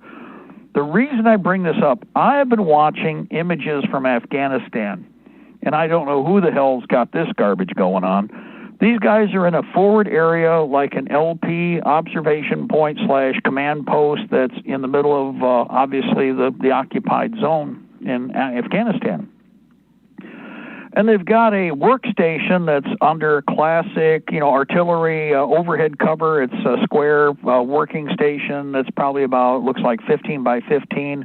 The angle is looking from behind it to the entrance point where you go in, and there's a couple of guys standing there, and they're like at mid-distance in the image, and you can see beyond out to wherever they're observing. You can't see everything down below because it's a vantage point. And there's obviously fighting stations and fighting defense grid around this bunker, which is an open side type bunker, so you can see in most directions. It's got a camouflage net over the left side. But before you get in there, there's a series of what are relatively intelligent hangar racks that are like T's. Now, you saw these with the Imperium with Rome, but it was for maintenance and repair back in the day. You put your armor and hung it on there, and that was up off the ground. It makes sense. If you're at a garrison point, it's like helmets. You make little posts that have like a ball on them for your helmets, so they don't just lay on the ground and, you end up collecting moisture and rusting and rotting. But here's what bothered me, is they've got the guys' gear on these, like there's 5 and 5 of these racks, one behind the other, and there's 2 rifles sitting there. And I'm thinking about that for a minute. It's like, who in the hell would leave their rifle? And then I'm looking inside, and there's 2 guys in this fighting position. Now, it's obviously probably a map-out point. It's probably an observation CP point. There's radio in there. There's all kinds of stuff. Who the hell taught them to have their weapon 25, 30 feet away from them? What the hell good does it do you if you come under whatever kind of fire? Oh, well, everything will be seen in advance. Well, that doesn't always work, does it? So, we always talk about, well, you guys, you're stupid because, these trained professionals. Now, I don't really want my enemy to change. If I end up having to shoot somebody that's with a group that's, presently employed, and we have to fight them in the long haul because they're going to follow the orders of the globalists, which a lot of them will be stupid enough to do that. They'll follow the international bankers with this cashless society crap. We'll have to shoot someone. And those idiot sticks will be some of them that follow their orders for a while until they realize maybe they're on the wrong side. A lot of them never will. But who taught these guys to not have and by the way, they're carrying M16s, okay, does everybody remember why we bought the M16? Why did we buy the M16 rifle? What was the big argument? Anybody remember this? I remember this like it was yesterday because it was pushed. They tried to push it in my head, and it didn't make any sense then, and it doesn't make any sense now. Well, the M14 was like 9 pounds, man. And the M16 was 7 pounds, 7.5 pounds. And so you saved 1.5 pounds of, oh, wait a minute, back up there. I mean, it's a 1.5 pounds. Well, if I'm having a hard time carrying 9 pounds, I'm probably going to start pissing and moaning about 7.5. And sure as hell people did. But here's what gets me. You got an ultralight rifle. It's really not all that big because most of them are carrying M4 type rifles, so they shortened the damn thing. They made it smaller. They supposedly made it lighter, but they've tacked on a whole bunch of junk so that whatever pounds you took off, they put the pounds back on with lights and lasers and whatever other optics, blah, blah, blah, blah, blah. But still, it's a light rifle. What's that rifle doing 25, 30 feet away from the man who might need it any minute in a war zone? Now, I'm so proud of those guys. Yeah, whatever, blah, blah, blah, blah, blah. Who taught them that? Now, this is the kind of stuff that gets people killed, or at least put it this way, deadifies your friends, because what are you going to do if all of a sudden you do realize there's a threat? Hold on, time out, I didn't bring my gun with me. I don't have my weapon directly handy, but if you wait just a minute, I will exterminate you with extreme prejudice because I got a really cool rifle, but it's around the corner out of the sandbag area here and just to the left. It's kind of leaning up against and looks like it's hanging on the gear, so I got to untangle it too on top of everything else. But if you stay right there, I'll come back and I'll mutilate your ass. You're hind end. Forgive me. I got to be good. I got to be careful there. Hey, Mark. So it doesn't, this is one of those things where you scratch and you go, but it's not a surprise. Okay, it's like a lot of things that they yap about. We don't know what we're talking about. I hope they keep doing what they're doing. I don't want them to change. Go ahead, caller, jump in there. I was just wondering if maybe they could just say they wanted the do-over. Yeah, reset. We do it over again. Can we just do this over again? So I want to remind you, see, this is something you're going to experience. We've got some of the training coming up here pretty soon. And guys, I'm expecting you all have the responsibility to have your weapon in hand nonstop. It's the first primary reason you are there as a combatant. I don't care if you're bare butt naked in front of me. The one thing you better have in hand is your rifle. Maybe not spare mags, but it'd be a good idea. But you don't. You sleep, you breathe, you go to the toilet, everything with that weapon in hand. And it's not out of reach. It's always, here's the rule that I was taught. It's always touching you. Okay? That way you know where it is. It's touching you. Now, well it could be loaded. Combat zone. Combat rifle. Probably loaded. Maybe a safety would be a good idea. But the French didn't have safeties. Like they pointed out, well, the important thing is do not pull the trigger and the gun does not go off. So prior proper planning prevents piss poor performance, and common sense to dictate, don't pull the trigger. Okay, so just a heads up here that you're going to find when you look at some of the stuff and this is really bizarre because these people haven't gone up against apparently, well, yes, they have, because the Afghans are pretty good when they want to be. Other countries the same way, but these people have been fighting the 5-year-old blind kid from across the street too long. Seriously, I don't want them to change. I hope they keep doing what they're doing. My attitude is, like I've told you, if you show up and you're carrying 5 weapons, it's like, well, it might be a little heavy, but if you really think you can handle it, bring them along. Seriously. But the one thing we don't do is we don't leave our weapons laying around. Well, if I can get over to my gun, first of all, why is it that far away from you? Man, if I could have just got the rifle, I could have saved Hal. That guy snuck in and got real close, and he jumped up, and I was looking right at him, but my rifle was 25, 30 feet away around the corner on a rack, where it shouldn't be because I'm in a war zone. But I did shout some harsh language before they killed Bob. I shouted some harsh, like, you bastards! Oh, get away from Bob! It didn't do any good. In fact, they seemed to chuckle while they beat him to death and stabbed him because they felt they had plenty of time. They didn't even pull the trigger on a gun. And Bob looked over you and gave you the thumbs up because he knew he was dying well. Because everybody was safe, because you made sure that gun was in a safety rack and you in a war zone, and double plus good. That's right. Thumbs up. See you on the other side, man. You okay, Bob? Yeah, take that hit. All right, for the team. Yeah, meanwhile, I decided to just watch. No, actually, here's the other sick part. He pulls out his cell phone and starts taking pictures. Don't you have a rifle? Yeah, but if I do that, I'll miss this.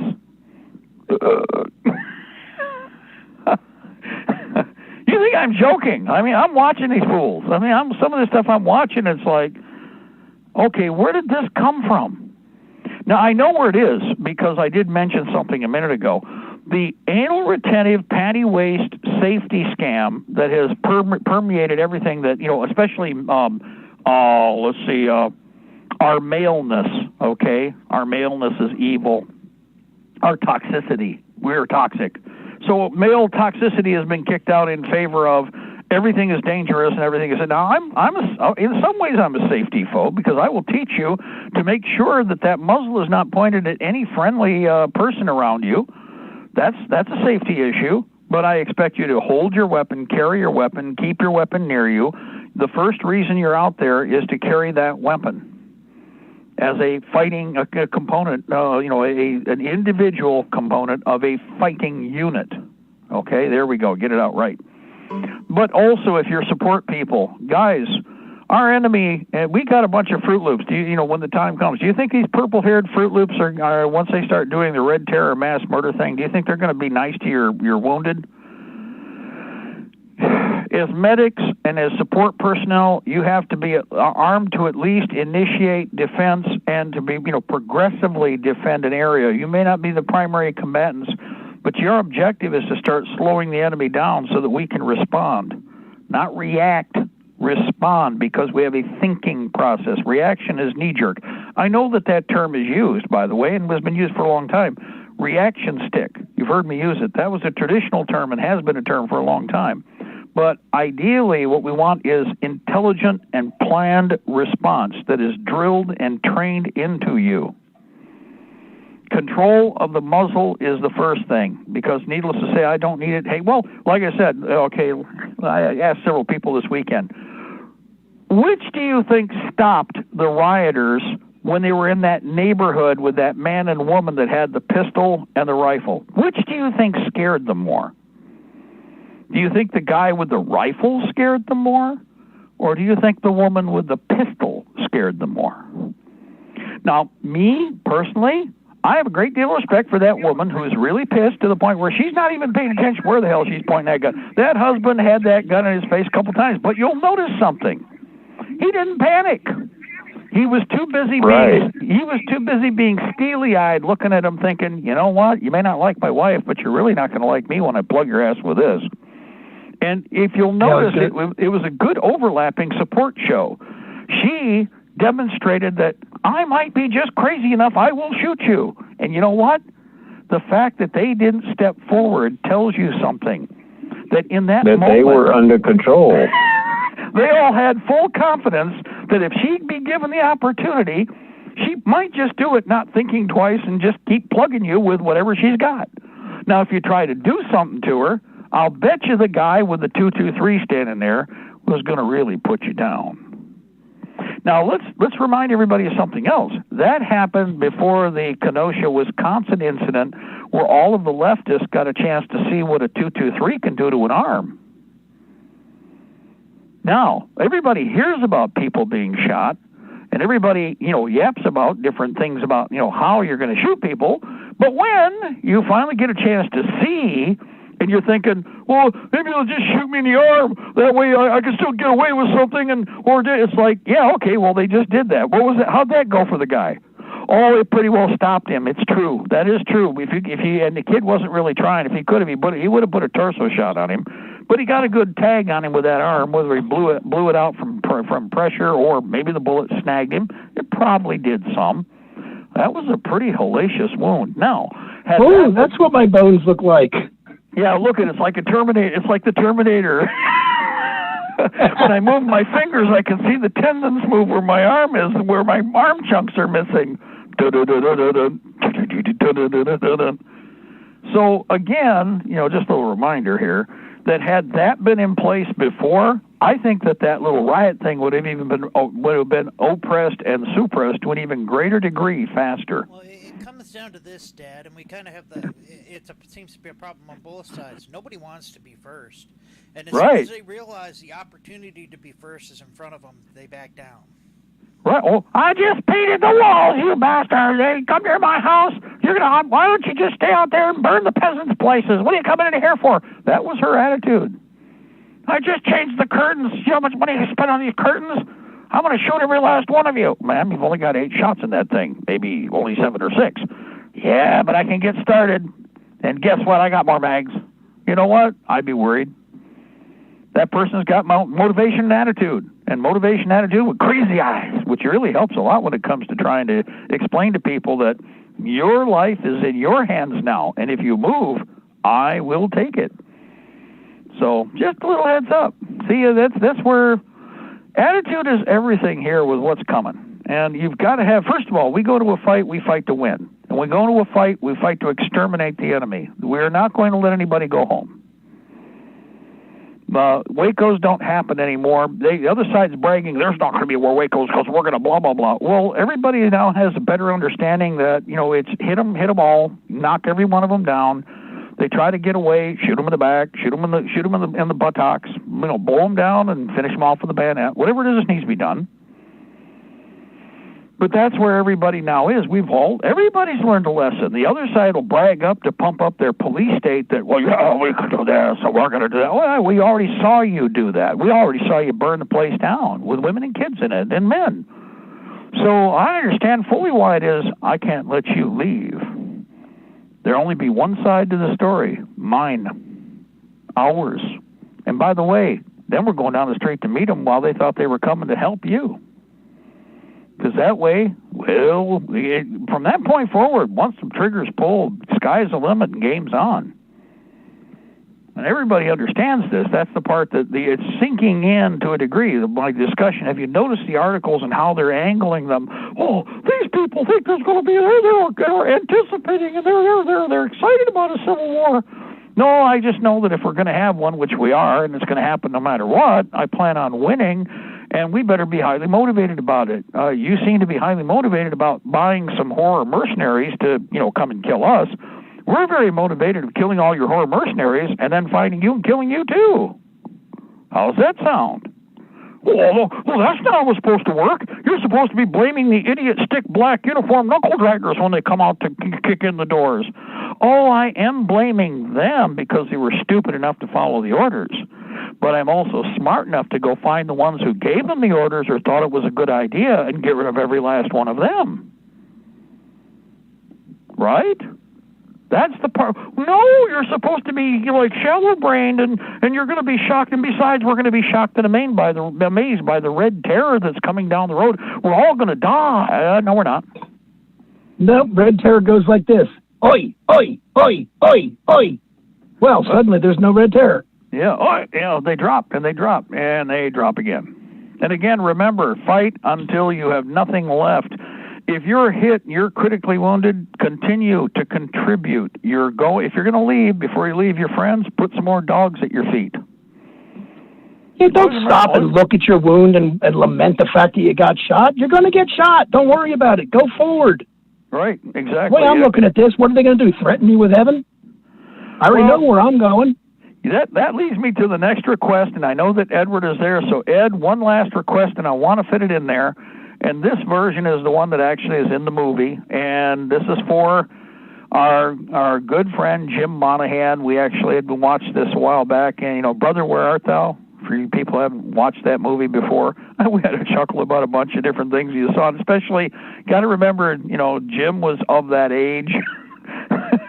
So some of the things you see in Brother, Where Art Thou? It's like, even though that's the Depression, I remember, it's the idea that if you grew up in America, real America, a lot of the stuff you see there, it's like, yep, and saw that too. Anyway, Alison Krauss and Gillian Welch.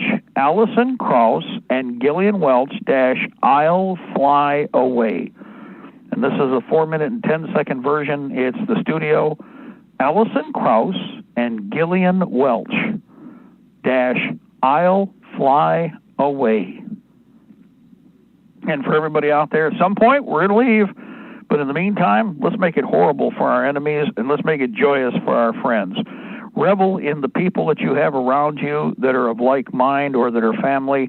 Appreciate the time you have. Enjoy it. Sing as we slay. We'll be right back.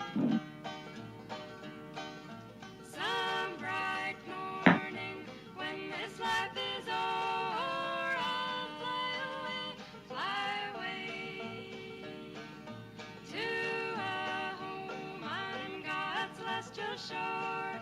I'll fly away, fly away. I'll fly away, oh glory. I'll fly away in the morning when I die. Hallelujah, by and by. I'll fly away.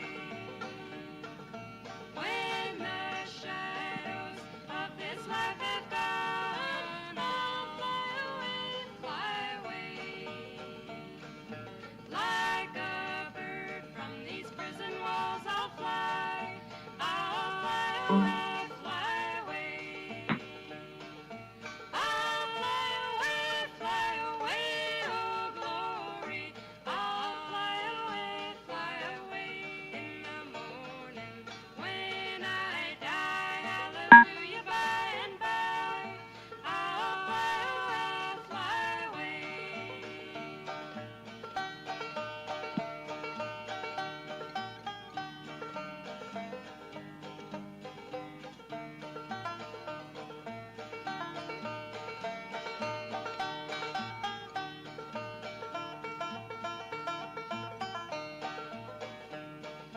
Just a few more weary days and then I'll fly away to a land where joys will never end. I'll fly away.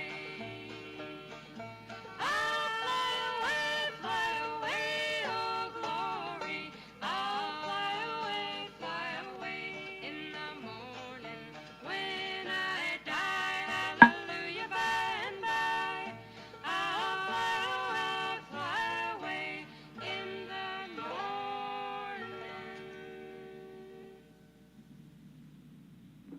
All right. And again for Captain Monahan. By the way, there was it's kind of a memorable thing too, because you remember Captain Monahan had a small air fleet and part of a runway, as a matter of fact, and was a partial owner. And yes, he did. He used to, of course, we had to park one of them. His son tried to fly the ultralight, and while he could do a fine job of taxiing it, he didn't quite get the takeoff right.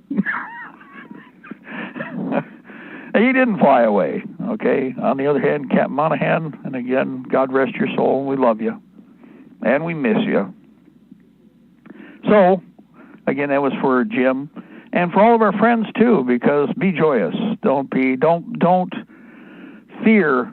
In fact, just the reverse. Look at what fear has done to all these poor fools and the way that they act right now in our country. They're wearing a bacteria and fungus-filled face bra / dog muzzle in religious fear of doom. If they were serious, we all know there'd be the better technology they need. They're never going to wear. They like the minimizing religiosity of the dog muzzle. That way they can abuse other people, but really not do anything. So they're in a quandary. It's like I said. Well, if you're a preparedness or survival person, you're all over these people going, you really are kind of stupid. But oh well, as long as you're doing it over there, don't bother me. Oh, now you're bothering me. Now you piss me off. Okay, I don't care if you're into that. Really, it's like everybody else doing whatever they're doing in whatever they have in the way of religion. Okay, now we can argue about the different points, but as long as you're whatever you're doing to yourself, wearing whatever you're wearing, I can't really do anything about that, okay? And it's not my problem. If you feel that that's what you need to accomplish the task, you wear a veil, wear whatever, headgear, that's fine. But don't tell me how you're going to piss on me in the process or do something. No, that's not going to work very well for you, okay? Mark, so, my wife goes out and does the shopping now because I refuse to, I'm afraid I'm going to go off on them. So she's got a little better temper than I do. And she will go out, and she came back over the weekend. She says, well, this many people didn't have muzzles on in this store, and this store everybody was muzzled up. She goes, you should have seen the looks I got. And that type of look where somebody's looking at you and they're giving you the death stare because you're not knuckling under the way they're knuckling under. Oh. You want to look at none of them. They really don't like making eye contact with me. First of all, I look kind of different right now. You look like a dangerous man. And don't look at me. I went out today. I actually did go shopping today, and everybody there's one guy, one elderly gentleman. Well, I say elderly. He's probably 10 years older than me, but he didn't have one on. I gave him the thumbs up. He had no idea why I was giving him a thumbs up. I said, "No muzzle." He got and he did the nod. Yes, nobody. I could tell there were some people that wanted to say something. I'm kind of an imposing presence when people are around, and they decided they weren't going to say a thing to me when I looked back at them. You need to take your scars. You need to take your scars and take like the Halloween, highlighting, and just like you do in Hollywood. That's what they do. You accent and create like dominance on those. And the first question everybody has to have is, how did he get those? Somebody commented about me not wearing a muzzle. Well, it didn't take too long to You heal up should see from the other one. Yeah, the other one I had to beat down. Not a problem. I use my teeth. Hey, Mark. Yeah, go ahead, go ahead. If anybody needs another reason to not go to Target, they require everyone wear the dog muzzle. Well, the next thing that, the twit here has been arguing is that I guess you have to, they want you to show ID, and they want a list of who went to what restaurants now. And, of course, now they're going to shut down the pubs and the bars again, et cetera, because we're heading into the winter. And it's evil and bad that, you be out there, blah, blah, blah. But it's okay. Like everybody has finally been saying things. I heard this on the radio today. I was sitting waiting for, Nan, and listening to one of the national radio feeds. Lo and behold, they were like, well, this is really mystery science. How is it that, Lowe's or Walmart could be open, but Bob's Hardware couldn't be? Okay. How does that work? Where'd that science come from? Well, there isn't any science. It's all, again, political hack, bureaucracy, favoritism. That's what it is. Now, I would say with Walmart, remember we told everybody, and by the way, last year it was all confirmed, Walmart is part of FEMA, okay? Everything's on wheels. It's ready for them to roll everything out and save the inventory, and they've already got it computerized. So consider this. If you actually went through Walmart, take a look at their product line. I don't go to Walmart. I mean, when we do, it's very limited. It's only to buy anything that's marked down to the point where it's almost giveaway, okay? Otherwise, we don't go there. But that's the reason I go there. I go right back. I look in the clothing section, anything for $1. We've gotten Camouflage for $2, $3 for tops and bottoms. And pants, like I've told you, $2 or $3 for a pair of tactical camouflage pants in Realtree or whatever. I went down to Florida. I wish I'd had more money. I just wasn't ready for that. I went in there. I'd have bought the whole blasted aisle out. $3 for pants, $3 or $2.50 for shirts in 4-pocket trays, etc. Okay, enough on that. But anyway, here's my point. If you look at Walmart and you start to look at how they arrange product, think about if you were running a detention camp, how do they have things set up so that they could separate the items that they would need? Example, underpants, T-shirts, clothing to a degree, because although you'll have a prison fare, in other words, you'll have a prison uniform, but the items that would be retained for a detention camp are going to be flag tagged and bagged in such a way that you only have to move one item to take care of 2, 3, or 4 items. Think about it. Since everything's on wheels, you want it that way. You want it so that whatever you pull off the shelf, the shelving that you leave there is going to become a barricade or a divider or whatever. You unlock the wheels for the cart, the cabinets. You move them around. You lock them in place. They bring in the fence with the barbed wire. They bring in the individual cell cages, and they bring the pipe in that goes on the bottom to take your shackles and lock them to that. And I think they can probably turn a Walmart around, I'd be willing to bet, in 3 to 4 hours. You're not supposed to notice that. Right, but not supposed. Well, and then again, it's all cameraed up. I mean, everything's there ready to go. That's why the skanks, the government, oh, my soul to the company store. Do. Oh, yeah. Well, think about it. That's what they are. They're just, again, you aren't supposed to know about it, but the China sport, and again, the communist Chinese are working with the U.S. government. They're playing the scam on us constantly. There's no difference between the Republican and the Democrats in our government. They're all playing us. Again, what the Democrats want to, froth at the mouth at, the Republicans turn around and do to us in, 3 or 4 days instead, rather than instantly. It's the same scam. Right now, go to, by the way, before we leave here for the hour, go to Guns and Gadgets, guys. Biden renews gun ban push, and Trump donors doxxed, of course, but there's a bunch of other videos that are on Guns and Gadgets for the weekend. You want to watch all of them? SHOT Show canceled. Of course, that's from 3 days ago. Let's see, today's Second Amendment updates. New bill to make ATF more powerful. That was a day ago.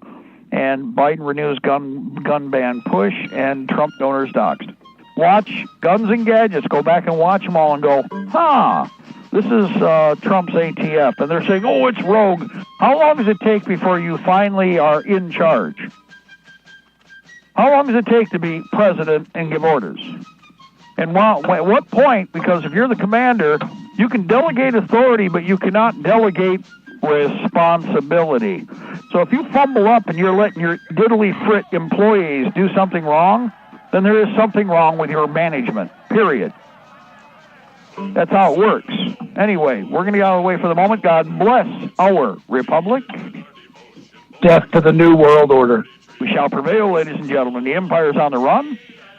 And we're on the march both day and night. Right. If you haven't been up to speed, watch the last 5 or 6 videos on Guns and Gadgets over on YouTube, but they're also on several other venues.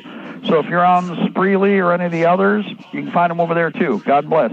Bye-bye. We'll be back in an hour.